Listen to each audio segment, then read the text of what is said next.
farol que me guia, é a luz do meu caminho.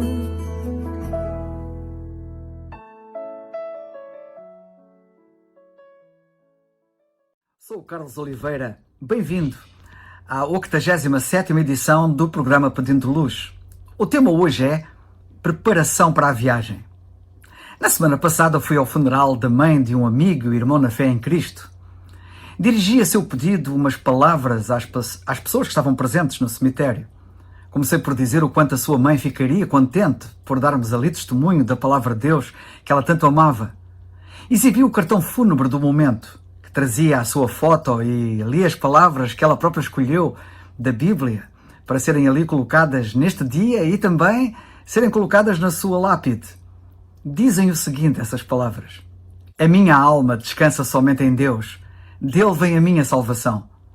Estas palavras estão escritas num dos 66 livros da Bíblia, o livro dos Salmos, no Salmo 62. A seguir exibi a Bíblia que trazia comigo para que todos a vissem, explicando que a palavra Bíblia vem da palavra biblioteca, um conjunto de livros. E disse que a Bíblia, noutro dos seus livros, no livro de Eclesiastes, diz o seguinte: melhor é o fim das coisas do que o princípio delas. Eclesiastes 7:8. De seguida expliquei que tal declaração era bem verdadeira e que era um enorme prejuízo para as pessoas ignorarem a realidade ali expressa. Que de facto, para quem crê na palavra de Deus, melhor é o fim do que o princípio. Melhor é o dia da morte do que o dia do nascimento. E que ainda que pudesse parecer loucura dizer isto, a verdade é bem contrária. Também perguntei por que pensariam as pessoas tão pouco naquilo que é melhor, já que o fim é dito ser melhor. Então a seguir referi o que o apóstolo Paulo escreveu na prisão em Roma, na Epístola aos Filipenses, outro destes livros da Bíblia, em Filipenses 1:23. Disse ele que tinha desejo de partir e estar com Cristo, porque isto era ainda muito melhor. E referi que deveriam todos notar que o apóstolo não tinha desejo de partir da prisão, que naturalmente seria já em si, de certo, bom e perfeitamente expectável, dadas as circunstâncias em que ele se encontrava, mas que desejava antes partir e estar com Cristo, que era muito melhor, nas suas palavras. E perguntei aos presentes se já tinham pensado na morte como uma partida, e se tinham consciência que todos nós iremos também partir, sendo uma mera questão de tempo. Depois referi que as pessoas, sempre que têm em vista uma partida, se preparam para a mesma. Seja ela uma corrida, seja ela uma viagem, seja ela outra partida qualquer. E falando na preparação que todos fazemos para as nossas partidas, que são muitas, procurei levar as pessoas a pensar como se preparam previamente antes da partida para o trabalho, por exemplo. E se preparam sempre previamente para uma viagem. E se preparam sempre para qualquer outra partida.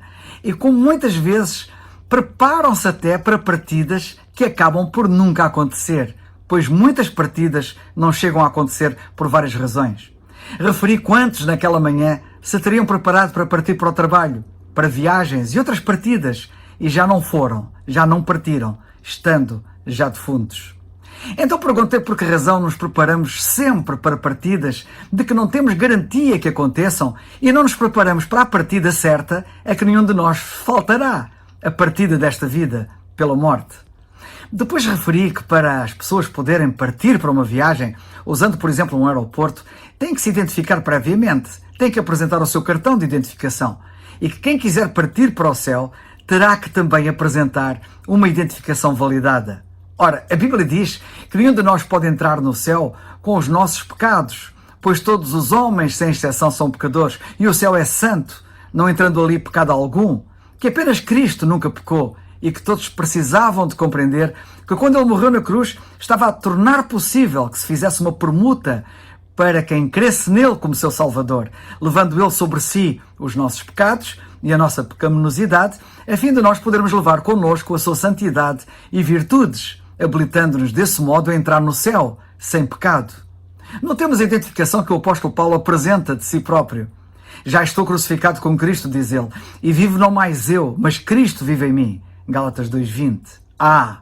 Enquanto não te puderes apresentar com identificação semelhante, não tu, mas Cristo em ti, como dizia Paulo, não poderás entrar no céu. Por isso, vemos o apóstolo escrever com absoluta certeza de que estava salvo, com absoluta certeza de ir para o céu. Perguntei aos que me ouviam então ali no cemitério e pergunto a ti agora: e tu o que vais fazer? Como te identificarás naquele dia quando partires? A Bíblia diz, pela pena do profeta Amós: prepara-te para te encontrares com o teu Deus. Amós 4,12. Sabe que só podes ter um bom encontro com Deus se te encontrares com Ele em Cristo. Para seres achado em Cristo, tens de crer nele e na obra que Ele realizou na cruz do Calvário em teu favor, como expliquei anteriormente.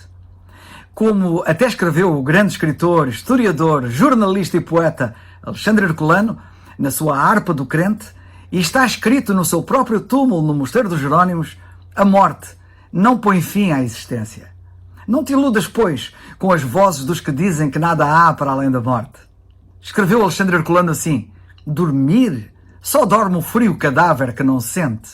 A alma voa e se abriga aos pés do Omnipotente.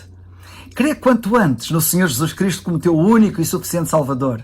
Sabe que podes ser surpreendido com a morte num qualquer minuto seguinte. Por isso crê quanto antes. A Bíblia diz: crê no Senhor Jesus Cristo e serás salvo. Atos 16:31. É o farol que